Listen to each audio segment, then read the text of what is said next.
বাংলাদেশের রাজনীতিতে তারেক রহমানের স্ত্রী হিসেবে ডক্টর জুবাইদা রহমান পরিচিত হলেও তার নিজস্ব পরিচয় অত্যন্ত বর্ণাঢ্য এবং অনন্য। একজন মেধাবী চিকিৎসক, সম্ভ্রান্ত পরিবারের সন্তান এবং বুদ্ধিমত্তা ও দৃঢ়তার প্রতীক হিসেবে তিনি জনমানুষের কাছে আলাদা সম্মানের আসনে অধিষ্ঠিত।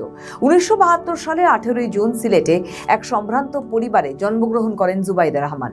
তার বাবা রিয়ার অ্যাডমিরাল মেহবুব আলী খান ছিলেন বাংলাদেশের প্রাক্তন নৌবাহিনী প্রধান এবং এরশাদ সরকারের যোগাযোগ ও কৃষিমন্ত্রী। তার পরিবার বাংলাদেশের ইতিহাসের সঙ্গে গভীরভাবে জড়িয়ে রয়েছে।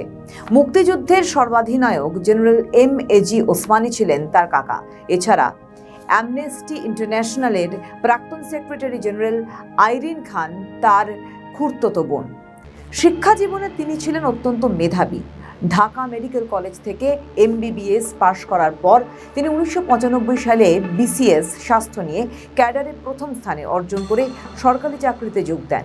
পরবর্তীতে লন্ডনের বিখ্যাত ইম্পেরিয়াল কলেজ থেকে মেডিসিনে উচ্চতর শিক্ষা অর্থাৎ MSc গ্রহণ করেন এবং স্বর্ণপদক অর্জন করেন।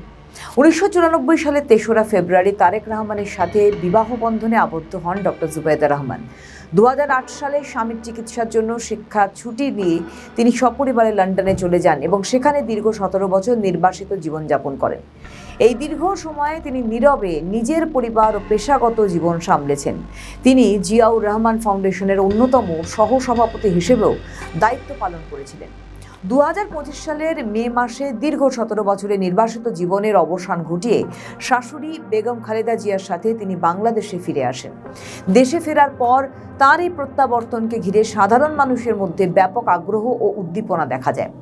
ডক্টর জুবাইদা রহমান শুধুমাত্র তারেক রহমানের ছায়াসঙ্গী নন, বরং বাংলাদেশের নারী সমাজের কাছে এক আত্মপ্রত্যয়ী ও অনুপ্রেরণাদায়ক ব্যক্তিত্বে পরিণত হয়েছেন।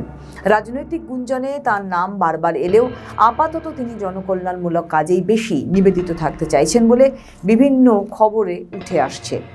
এবং ডক্টর জুবাইদা রহমান একজন আত্মপ্রত্যয়ী শিক্ষিত নারী, যিনি তার নিজের যোগ্যতা, বংশীয় ঐতিহ্য এবং পারিবারিক দুর্যোগের সময় অদম্য সাহস ও ধৈর্যের পরিচয় দিয়ে অনন্য উচ্চতায় অবস্থান করছেন।